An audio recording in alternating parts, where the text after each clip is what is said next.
Cēsu Olimpiskā centra slepošanas biatlona trasē Priekuļi 2 dienas norisinājās Latvijas čempionāts biatlonā, Latvijas kausa izcīņas 2. posms.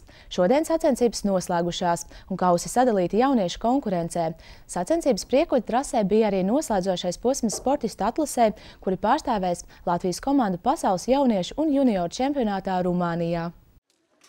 Pirmā diena Latvijas kausa izcīņas 2. posmā Priekuļu trasē aizvadīta ar sprinta disciplīnu. Savukārt šodien 2. posms noslēgts ar masu startu biatlonā. Paredzot lielu salu, sacensību startu pārcēla uz priekšu par 2 stundām, un sacensības iesāktas, kad termometra stabiņš rādīja -18 grādu atzīmi.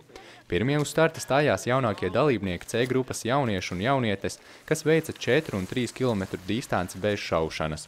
Sacensības turpināja A un B grupas jaunietes veicot 7,5 km distanci ar 4 šautuvēm. Ātrāko rezultātu masu starta disciplīnā A grupā uzrādīja Krīsta Rāzgale no Cēsu pilsētas sporta skolas, kas pirmajā posmā Madonā palika vien 5. vietā, taču mājas trasē izcīnīja uzvaru. Kā nostartēja? Īstenībā diezgan normāli salīdzinājumā ar iepriekšējiem startiem, kas bija. Jā, esmu priecīga. Normāli šaušana gāja. Jā. Kāda laikapstākļa nebija pa augstu šodien? Bija nedaudz pierast, jo kā jau katru sezonu tāds augstums. Un kā šaušanā, cik tev bija kļūda? 4. Starp A grupas jauniešiem masu starta disciplīnā veicot 10 km ar 4 šautuvēm, uzvaru izcīnīja pirmā posma 7. vietas ieguvējs cēsnieks Alvis Šķēps. Arī viņam mājas trase šodien nesa uzvaru. Kā nostartēja? Pirmā reize šauju, labi sanāca pirmā reize. Tik labi sašauju, tāpēc beigās diezgan labi sanāca. 4 soli tikai priekš man diezgan labi tas ir. Arī ātrums labs bija distancē, tā kā viss kārtībā. Kā trasa slīdēja? Slīdēja labi, un liekas pat labākā pāriem, tāpēc arī tā iznāca uzvarēt. Un kā treniņos pietiekam vēl tie laiki šim sacensībām? Vasarā tīpaši mēs ļoti bieži trenēties 2 reizes dienā vairākas stundas, tāpēc bija mazliet grūti tā, ka pirmajā dienā slikti gāja, tagad sanāca uzvarēt izmaz. Tāpēc liels prieks tagad. Alvis šodien beidzot parādīja savu to sniegumu, uz ko viņš ir spējīgs un uz ko arī visu vasaru trenējās. Drusku patraucēja tas, ka mums kādas 2,5 nedēļas šeit bija pārtraukums slēpošanā, jo nebija sniega. Mēs trenējamies Otepē novembra beigā, decembra sākumā, un pēc tam visur, kā jau visur Eiropā, noklust tas sniegs un pietrūka drusciņi, lai ieskrietos līdz pirmiem startiem. Un kā to šaušanu vērtēja? Šodien bija labi.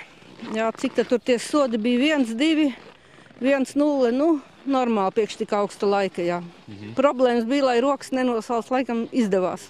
Beidzot ir kārtīga ziema, un atlases posmi sezonas svarīgākajām sacensībām nav jārīko ar rollerslēpēm. Smaidot pastāstīja Latvijas Biatlona federācijas viceprezidents Gundars Upenieks. Pēc šī posma tiks atlasīti 9 sportisti pasaules jauniešu un junioru čempionātam Rumānijā, kā arī 2 labākie biatlonisti, kas februārī dosies uz jaunatnes olimpiskajām spēlēm Lillehammerē. Mums beidzot Latvijā ir ziema, Madonā bija 2 sacensības pēc jaunā gada, tagad 2 sacensības Priekuļos.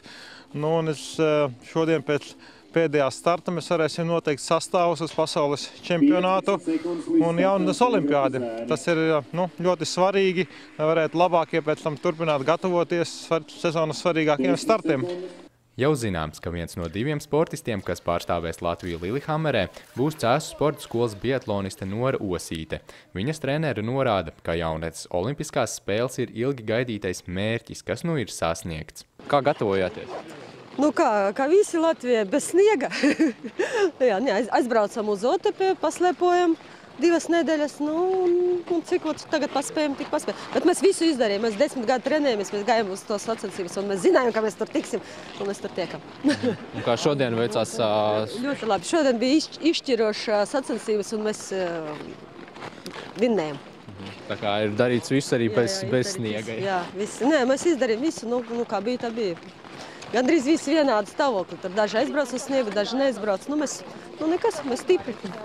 Gatavošanās sacensībām Cēsu Olimpiskā centra biatlona slēpošanas trasē Priekuļi sākusies jau 28. decembrī, kad pie optimālās gaisa temperatūras sāka ražot sniegu. Tagad ar mākslīgā sniega segu sagatavota vairāku kilometru gara trase un sniega ražošana turpinās. Bet esam sagatavojuši, es domāju, Latvijā visgarāko trasi pašlaik. 2,5 kilometri. Trasa ir ļoti bieza, ļoti stingri apstrādāta, kvalitatīva. Saņemam labas atsauksmes un daudz brauc pie mums slēpot. Šodienas trase Priekuļos ir pasaules līmenī sagatavota distance. Mums ir sniegs, sals un arī speciālisti, kas to māk izdarīt. Lai arī ar ziemai raksturīgiem laikapstākļiem pēdējos gadus nevaram lepoties, tomēr biatlons ir viens no galvenajiem Latvijas ziemas sporta veidiem. Kā atzīst sportistu treneri, sportistu sagatavošana ir kļūsi dārgāka, jo ziemas sezonā treniņos svarīgs ir sniegs un, ja tā nav, treniņu vietas jāmeklē ārzemēs, bet nevienmēr sportisti spēj to atļauties.